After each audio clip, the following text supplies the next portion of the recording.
Okay, so I took the gauze off and you can see that it left a little bit of texture behind there.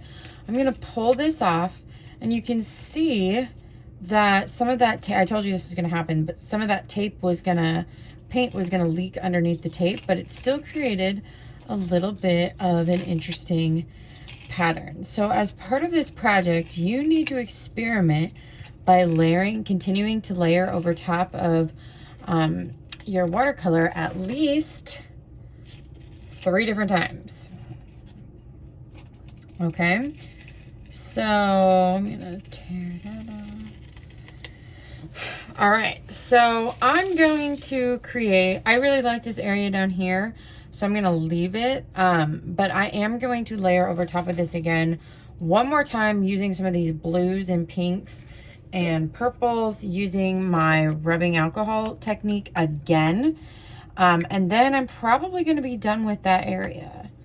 So here we go.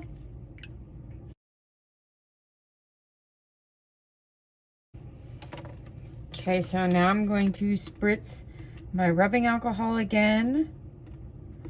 And we're just going to let that dry. I'll probably come back here in a couple minutes when it dries a little bit more to do some more rubbing alcohol texture on it.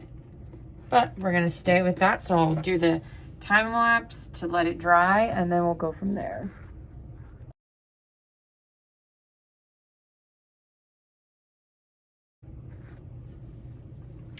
Okay, so now that this is dry, I'm going to be doing some pen and marker detailing over top of it using a variety of tools. I also have this really cool set of like metallic gold watercolors that if you would like to use, you can come borrow them from me. But I'm gonna do some pen detailing first. So I would avoid using a black Sharpie if you can. Instead, maybe using different colored gel pens and things like that. I'm gonna go on the outside here. So what I'm gonna do is I'm just going to start finding patterns from some of these watercolor designs. And I'm gonna start outlining them to kind of see what kind of texture and detailing I get. And so the key with this is to go slow. So that you can kind of bring out some of those. And you do really want to make sure that you're getting all of the details there, okay? Every once in a while, if you need to clean off the gel pen, just kind of, whoop. All right. So now that I've kind of outlined some of these basic shapes here, I'm not gonna do everything. But now what you're gonna see me do is I'm just going to start intuitively. So that word intuition or intuitively just means how I'm feeling, okay?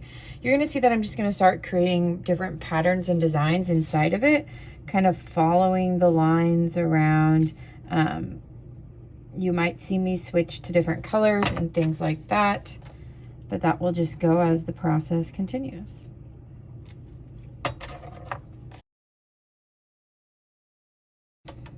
Okay, so I'm not quite done with that yet, but you can kind of see the part that that's coming from. Now, some of this area down here where my hand has kind of rubbed onto, I should have been turning it, but I just didn't have space right here.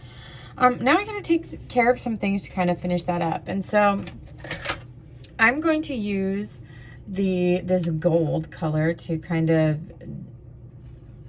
add some different accents to it, okay? So these were kind of those special colors that I was talking about. So you need a lot of water for these to get these activated. But this is going to be more of like a point of emphasis that you'll be using.